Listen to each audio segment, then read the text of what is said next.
後で編集が大変だから。So can you tell us, from the secretary point of view, what was the outcome of this CITES? How was the outcome of this conference? I think the outcome, the simple one is the rejection of the marine species proposals. But I think the real one we will only see and understand this outcome at least in November, when the ICAT meeting will take place in Paris. And for the other sharks species, probably in Bangkok. The outcome of this meeting, I think, is very important, but we don't understand yet the outcome because we are very disappointed by the decisions, and we don't have the time to think about what will be the consequences of these decisions for the protection of the marine species. So of course, for Tsutoya, it is always better to have the successful listing. So for this time, that all the marine species were rejected in either the committee or the plenary is important. No, I don't think this is a good indicator, because the main outcome is the conservation of the species. So if others can do that, we'll be happy as well.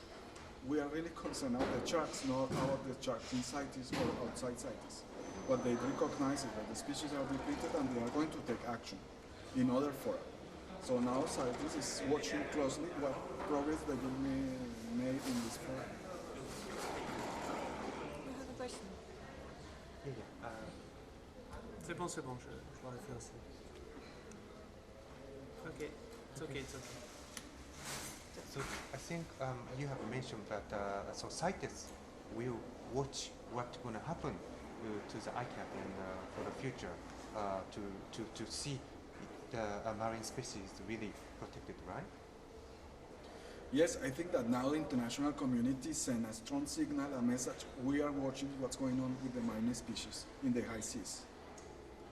They have some time to adopt the necessary measures. If they don't do that, it's clear that we are going to discuss about bluefin tuna and sharks in the next meeting of the Conference of the Parties that will take place in Bangkok in 2013. So that means although the regulation was all refused of marine species, CITES will watch for the protection of marine species. Can you explain again? Yes, what was not accepted here was the adoption of trade measures to conserve these species. Others are adopting management measures, protection measures. So what we are going to do is to assess the effectiveness of these measures and see if this is enough. If we need trade measures, I think there will be proposals at the next COP to rediscuss this matter.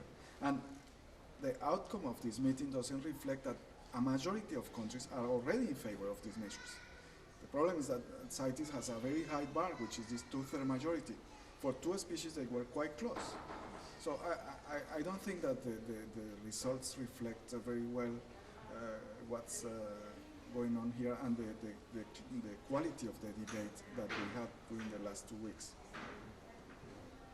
The Secretary General mentioned that it is a little bit of a shame that the species come here a little bit too late in their conservation status. What is your take on this? It's more than a shame, it's a problem, because when the species arrive in a very bad shape, we don't have the same time and the same resources to record the species. It's like when you diagnose a cancer very late, the probability of being successful in the treatment is less than if you detect the cancer early enough to apply all the toolkit that we have for the conservation of the species. So it's clear that it's a problem of time. The industry is buying time to make business with a short-term vision, and conservationists also are trying to buy they have another notion of time, and it's a long journey, the conservation of this species. So just to be desperate and disappointed today because the species are not in CITES, I think this is not mature. We need to be more consistent in issues, and we'll continue to talk about sharks and marine species in CITES despite the results confirmed today.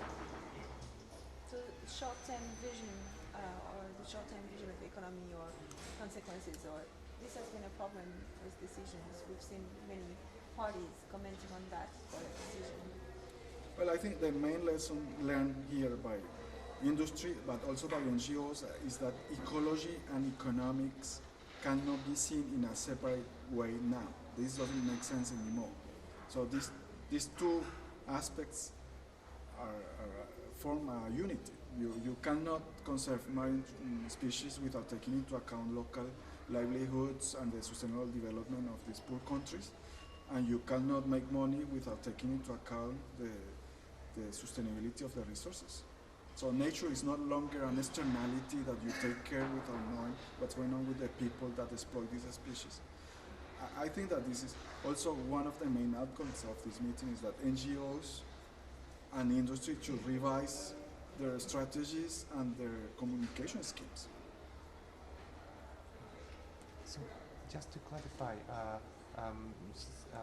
so some government is saying that CITES should not talk about marine species, but CITES has also the role to regulate if it is endangered, right? That's right, and I think that more and more regulations will come in the future, because we are 7 billion people consuming biodiversity every day.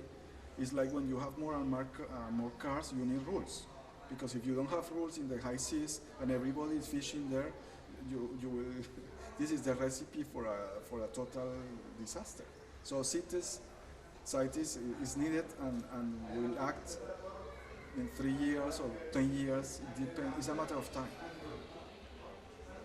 So in that sense, this time it is a kind of pity that all the marine species regulation has rejected. I don't think that being sentimental helps conservation. It's a pity for me, but that doesn't matter. It's a new generation of public policies that needs to be adopted, and it's not the fact that we feel that we need to list this species is not enough.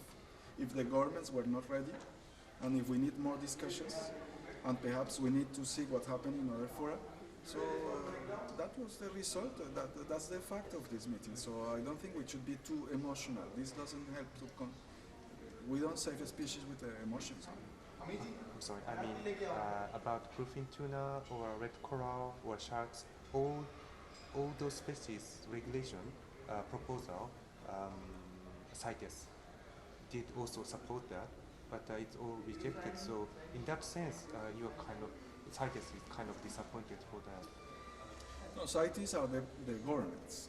The CITES Secretariat recommended, but it's just a recommendation, a background information for them to decide, and this is a big lesson here. The ones that make the decisions is not the CITES Secretariat, it's not the NGOs, are not the media, are the governments. And they decide what they think is better for their countries and for their people and for their resources. Can you give us a last message? What CITES will do for the future to protect marine species? CITES has already several marine species listed in the appendices. So we'll continue to do our work.